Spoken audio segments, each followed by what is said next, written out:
There's an important piece of legislation that we've discussed on this channel before, and it's the Clean Car Standard. It's basically the idea that cars entering New Zealand need to meet a minimum emissions requirement in order to be able to enter this country without having additional fees levied on them if they do not meet those minimum requirements. This is measured in terms of grams of CO2 carbon emissions per kilometre travelled. So the numbers that we're going to be talking about in this video are always going to be in relevance to grams of CO2 per km travelled. As we covered back in 2019, when this policy was first proposed, New Zealand is one of only 3 developed countries that do not have emissions requirements. The other 2 are Australia and Russia.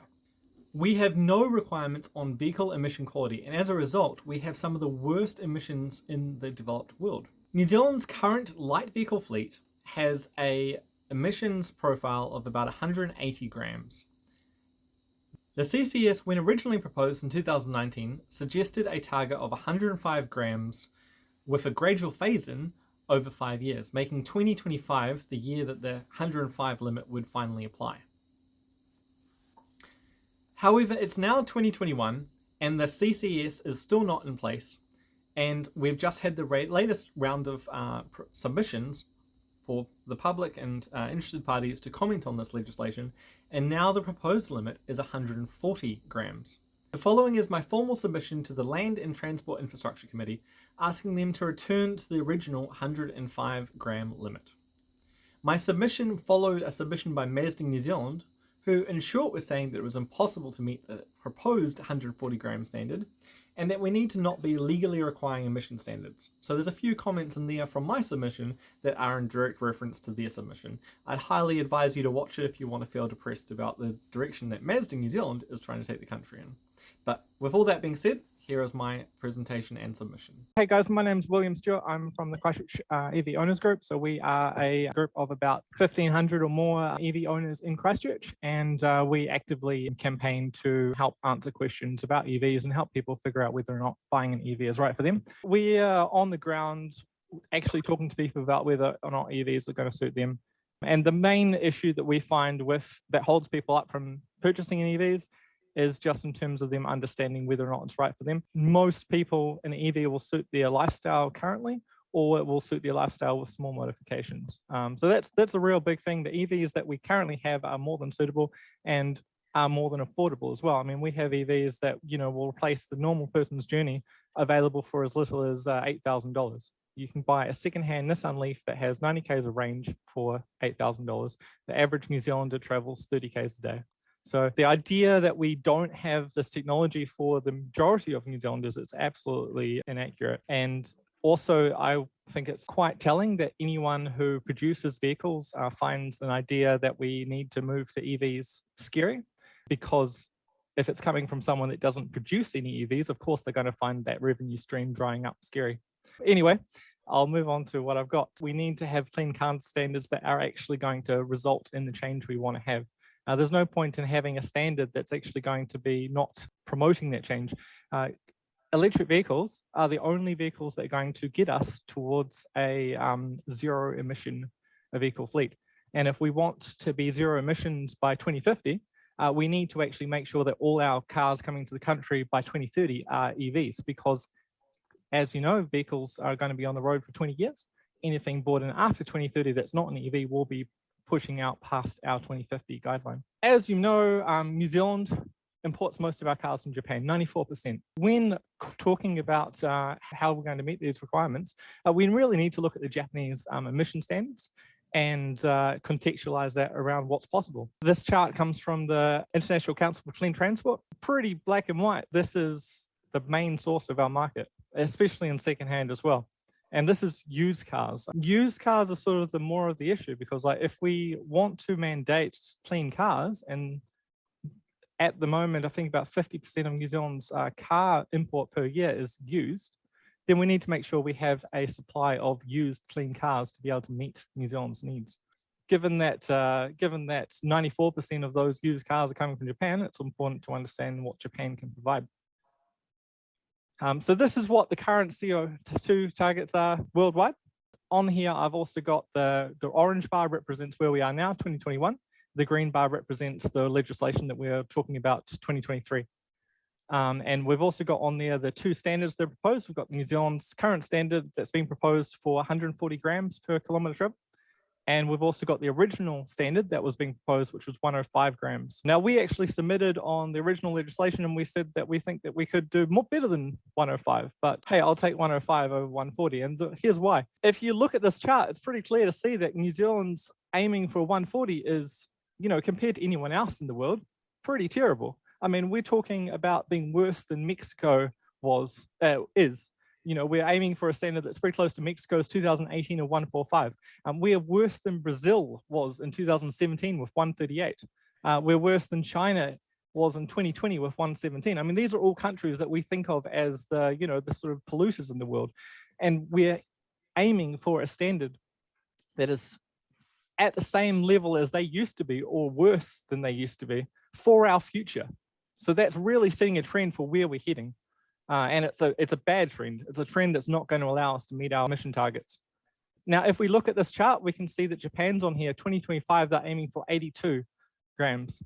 And given that as I said, 95% of our 50% used vehicles are coming from Japan, you're going to think that we're going to have a lot of vehicles available for us from Japan that are going to meet those climate emission requirements. So New Zealand, 140 grams of particulate emissions per kilometre travelled in 2023. That's going to be worse than India in 2022. It's going to be worse than China in 2020. It's going to be worse than South Korea in 2020. South Korea is an important market because that's also where we purchase some of our new vehicles. It's going to be worse than Brazil in 2017. And it's worse than Japan's 2013 target of 113. I think that's just absolutely shocking to actually put that in context and realize how badly that emission target is comparing to anywhere else in anywhere else that we want to be compared to. And when you look at it in the context of the Japanese market, which again, 95% of our vehicles are coming from, we're going to have no problem of getting the clean vehicles that meet that 105 target, especially by the time 2023 rolls around. So that's pretty much the extent of my presentation. I don't think I need to belabor at the point too much. I just want you guys to know that only electric vehicles are going to help us get to a zero emission target. And we need to put the legislation in place now to be able to get to that 2030 emission target as well. And any manufacturer out there that's selling you that this is impossible is completely talking about what's possible from their own perspective. They're not talking about the global position at all. They're certainly not speaking on behalf of the global Japanese market, given that all Japanese vehicles currently need to get to 82 grams of particulate emissions by 2025. So absolutely rubbish. Yeah, that's my talk. Ask away. All right, thank you. Now, Mr. Court, followed by this Mr. Menendez. Thank you. Hello, William. Hi. So look, I really appreciate the passion and the determination that you've shown in your presentation. I have a couple of questions for you. Do you think that given Japan has set an emissions target for its fleet, which is quite low, do you think, and given that all of these cars we're going to get 99% or something of them come from Japan, do you think it actually matters whether New Zealand sets a really aggressive early target or not? Because we're only going to be able to receive what we get in terms of used cars from Japan anyway. So why does it actually matter whether the government sets this really radical target or not?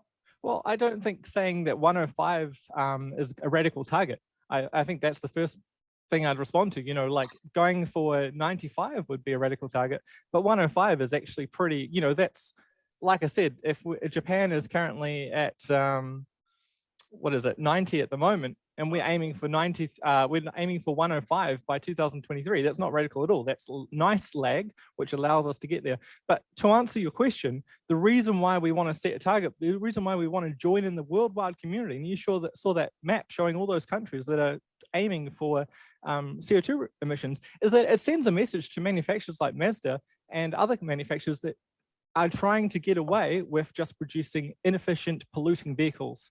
And they're going to find their primary markets cut off. They're going to find that Europe and Japan and America and many other markets are going to cut off for them for these old emission cars that they have, these factories that are sunk resources that are producing vehicles, and they're going to bring them over here. And that's why they don't want us to bring in emission standards. And what we're doing by setting emission standards is we're saying this is the line and you guys all need to meet it. And we're joining that club.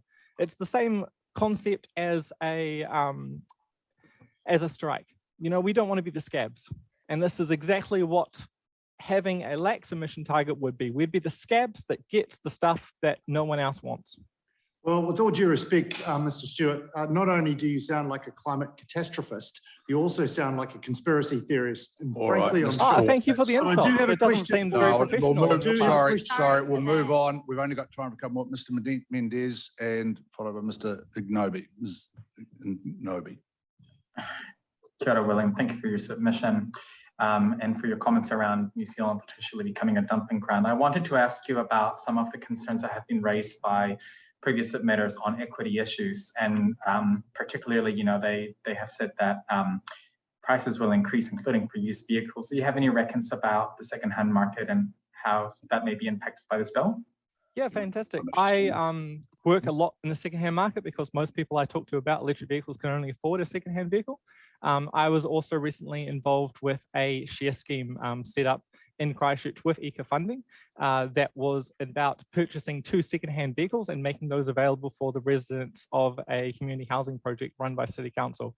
And what that was doing is it was taking 2 cheapish Leafs, $10,000 a piece, and making that available for the residents to use for $5 an hour.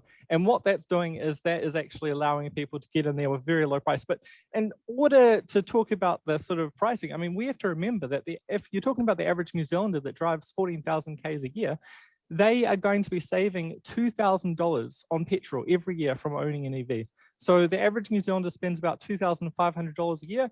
You know, the average EV Nissan Leaf costs about $350 a year to run. So more than $2,000 just on fuel saving costs, doesn't mention maintenance costs.